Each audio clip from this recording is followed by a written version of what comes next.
Ես իրեն կանչել եմ, որպեսզի իմ տանը այդ բակի աշխատանքները, չգիտեմ, ծառերի հետ կապված բան։ Խոստովանել է անձը, որ ինքն է տանը։ Ես որևէ բանից այլևս տեղյակ չեմ։ Ես գիտեմ որևէ բանից տեղյակ չեմ։ Ես գիտեմ, որ իրեն են կասկածել եւ այդքան։ Եվ դուրս է եկել գալազանությունից։ Այո, ինքը երկրից դուրս է եղել։ Իրեն Ռուսաստանում կարծեմ հայտնաբերել են, ձերբակալել են, տեղափոխել են այստեղ եւ երեք եմ ուղղակի այսպես իմացել, որ տարել են կալանքի, երկու ամսյա կալանք են տվել։ Ամենակարևոր հարցը, փաստացի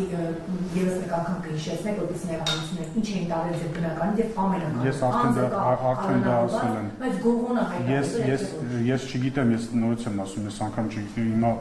այն որ իրեն են կասկածում, դա դեռ չի նշանակում, որ այսինքն ես երևի հիմա ճիշտ կլինի լռեմ, որովհետև որևէ ձևով եթե ես մեկնաբանեմ, կլինի ինչ-որ ազդեցություն պրոցեսի վրա, այնպես որ չեմ ցանկանում որևէ ձևով մեկնաբանել,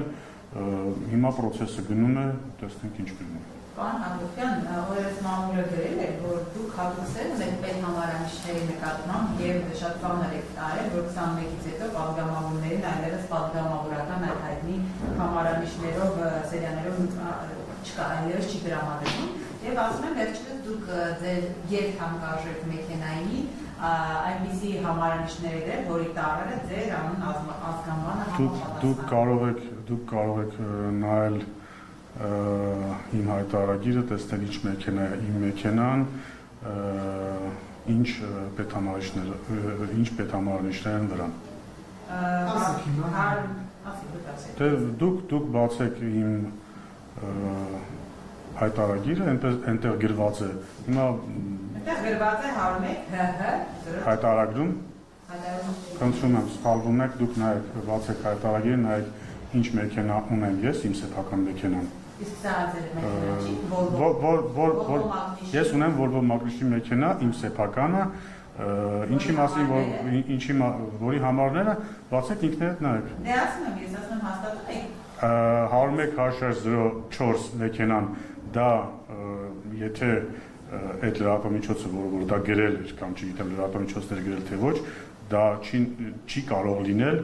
սեփական մեքենա։ 101-04 համարները եւ ընդհանրապես երբ որ երկնիշ թիվը վերջում է համարների, դա սեփական մեքենա չի համարվում։ Այնպես որ ասել, որ դա իմ մեքենայի համարներն են, արդեն դա սուտ է։ Հիմա ինչպես է ձեր մեքենայի համարները։ Դե բացեք, հիմա ինչ, ախր դուք լրագրողներով այ հիմա գրել են, չէ, որ դա իմ պետհամարիչներն են, չէ, բայց էլեմենտար բան,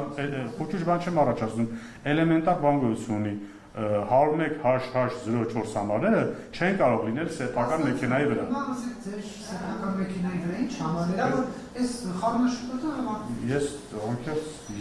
չեք 37409 37 իմ բացեք հայտարարագիրը, նայեք ինչ մեքենա է իմ մեքենան եւ դրա վրա ինչ համարներ են դրված։ Դա սեփական մեքենայի համարներն են, երբ որ երկնիշ թիվը դիմացում է, հետո եռանիշ թիվ։ Իսկ երբ որ եռանիշ թիվը դիմացում է երկնիշ թիվը վերջում, դա սեփական մեքենայի համարներ չեն։ Պարոն Հակոբյան, դուք ինչպես կմեկնաբանեք ազգային ժողովի նախագահ Ալեն Սիմոնյանի պահվածքը 3 ազգային ժողովի հարևանությամբ։ Ես նախքան ազգային ժողովի նախագահի պահվածքը մեկնաբանելը պետք է մեկնաբանեմ այն անձնավորության պահվածքը, որը խուլիգանական, ես կմեկնաբանեմ եւ կորակեմ խուլիգանություն իր պահվածքը, երբ որ մարդը իրեն թույլ է տալիս Հայաստանի Հանրապետության ազգային ժողովի նախագահի հետ խոսել առայով։ Դա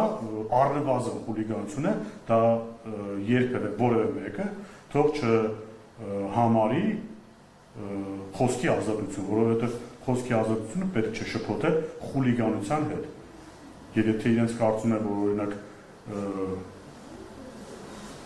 իրենք ապրում են այնպիսի մի երկրում, որ իրենք կարող են ազգային ժողովի նախագահի Բարսացիչյան Պաշտոնյաների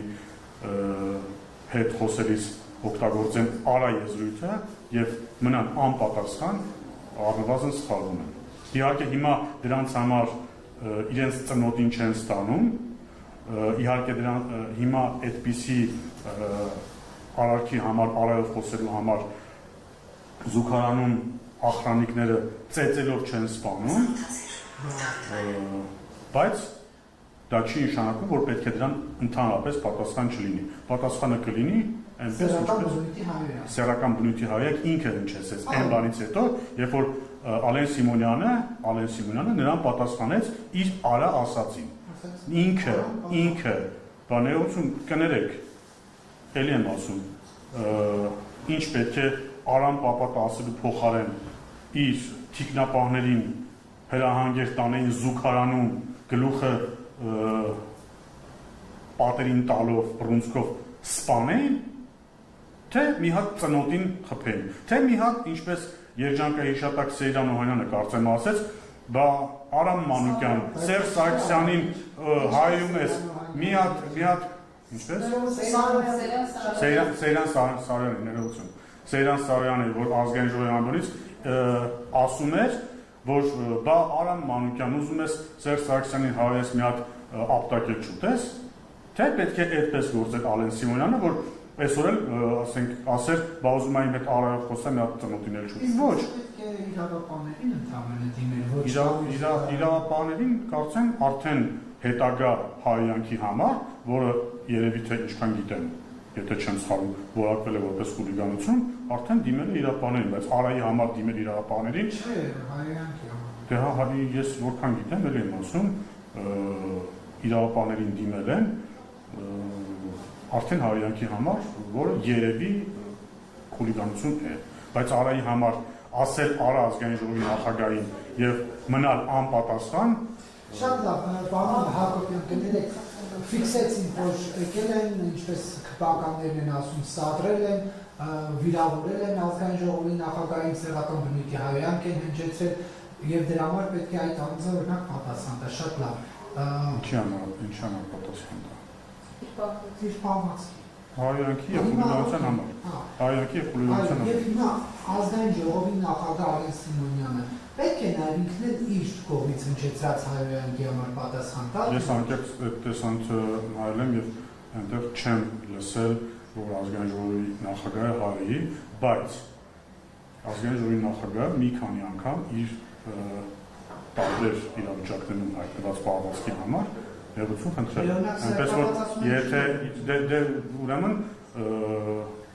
այնպիսի բան չի արել, որի համար ներողություն խնդրի։ Ալեն Սիմոնյանը, դե ես չեմ լսել, հիմա ինչպես կարող եմ մեկնաբանել եւ ասել, որ Ալեն Սիմոնյանը պետք է ներողություն խնդրի, եթե ես ինքս չեմ լսել Ալեն Սիմոնյանի հայյանքը։ Հետաքրքիր է, գիտեք ինչն է, պարոն Հակոբյան, որ այդ 20 վայրկյան տևողությամբ այդ իրավիճակում այդ ընդդիմադիր գործչի հայոյանքին անմիջապես է հաջորդում Ալեն Սիմոնյանի հայյանքը։ Ես չեմ լսել։ Դուք ասում եք հետաքրքիր է, դե չեմ լսել, որովհետև չեմ լսել Ալեն Սիմոնյանի հայյանքը։ Եթե դուք ինձ ցույց կտաք այդ տեսանյութը, որտեղ ակնհայտ լսվում է Ալեն Սիմոնյանի հայյանքը, կասեմ, վայ հիմա լսեցի, բայց ես չեմ լսել։ Պարոն Հակոբյան, այսուհանդերձ չեք կարծում, որ առհասարակ հանրային պետական պաշտոնյան կլինի վարչապետ, կլինի ազգային ժողովի նախագահ, նախարար, պատգամավոր, որը կապ չունի պետական բարձրաստիճան պաշտոնյան։ Պետք է շատ ավելի զուսպ, կոռեկտ եւ շատ ավելի ստրեսակայուն լինի նման տարատեսակ իրավիճակներում, քաղաքացիների այդ շփումներում կամ գուցե լրագրողների այդ շփումներում նաեւ, որպեսզի նաեւ հաշվի առնելով, որ ցանկացած տեսակի քննադատություն, խոսք, վիրավորանք կարող է հնչեցնել պետական պաշտոնյաների հասցեն, բայց դա չի նշանակում, որ ինքը եւս օրինակ պետք է նման ձևով արձագանքի, ինչ որ մեղադրանքի, քննադատության, վիրավորանքի եւ այլն։ Այսինքն ընդհանուր առմամբ պետական պաշտոնյայի հանրային պահվածքը նորմալ է մեր երկրում։ Ես այո համարում եմ, որ պետք է լինի զուսպ, կոռեկտ, բայց պետք է նաև ասեմ, որ այո, եթե հենց այդ իսկ պատճառով մենք կուսակցություն ընդունել ենք կանոնագիրքը, այդ բանի հետ կապված, հա, էթիկայի կանոնագիրքն ենք ընդունել, բայց եւ դիմում են դերքեր, երբ ուղղակի մարդը տրվում է էմոցիաների եւ իհարկե եթե այդ դրվագները այնպեսին են, որ ուղղակի կարելի է դրա համար ներողություն խնդրել եւ այնտեղ չկա որևէ հանցակազ, որ կամ զանցանք, որ կարելի է օրինակ չգիտեմ դրա համար նաեւ պատասխանատվության ենթարկվել, մարդիկ ներողություն են խնդրում եւ այո, այնուամենայնիվ ես եւ մեր թիմը համարում ենք, որ այո, մենք պետք է եւ դրա մասին խոսում ենք շատ հաճախ, որ պետք է լինել ավելի զուսպ եւ աշխատում ենք այդ ուղղությամբ, բայց լինում են դեպքեր, որ մարդիկ տրվում են էմոցիաներին եւ հետո բացատրում են ինչու իրենք տրվեցին էմոցիաներին եւ հարկ եղած դեպքում նաեւ ներողություն են խնդրում։ Պարոն Հակոբյան, հաշվարկելով նաև որն է ձեր կոչը ձեր այն դիմախոսներին, որոնք ժողովրդավարությունը, խոսքի ազատությունը կարծեք թե շփոթում են խուլիգանության հետ եւ իրենց թվում է կարող են գալ ցերեկով կանգնել Սեռական բնույթի հայոց բանազգային ժողովի նախագահին եւ հետո այդպես զորի կերպարով թողնելու են կամ։ Դե եթե իրենք իրենց համարում են ընդդիմություն, դիմախոս կոչս հետեւյալն է, որ ավելի լավ կլինի, որպեսզի իրենք բովանդակային դաշտում գտնվեն եւ փորձեն մեր հետ բովանդակային քննարկումներ անցկացնել, այլ ոչ թե փորձեն արայով կամ այլ չգիտեմ, երևի երբեմն վիրավորանքներով փորձեն սադրեն, որպեսզի դիմացինը տրվի սադրանքների եւ այդ տեղից ստացվեն տարատեսակ աղմկահարույց վերնագրեր։ Ավելի լավ կլինի, որ եթե կան բովանդակային քննարկումներ, բովանդակային մեղադրանքներ ինչ-որ հարցի շուրջ, ավելի լավ կլինի դրա մասին խոսեն, քան արայով խոսեն, հայերեն, թուրք, դավաճան, արդեն 4-5 տարի, 6 տարի այդ ամեն ինչի մեջ ենք ապրում եւ դա արդյունք չի տվել ուղղակի 2021 թվականի ընտրություններն էլ դրա ապացույց։ Շնորհակալություն։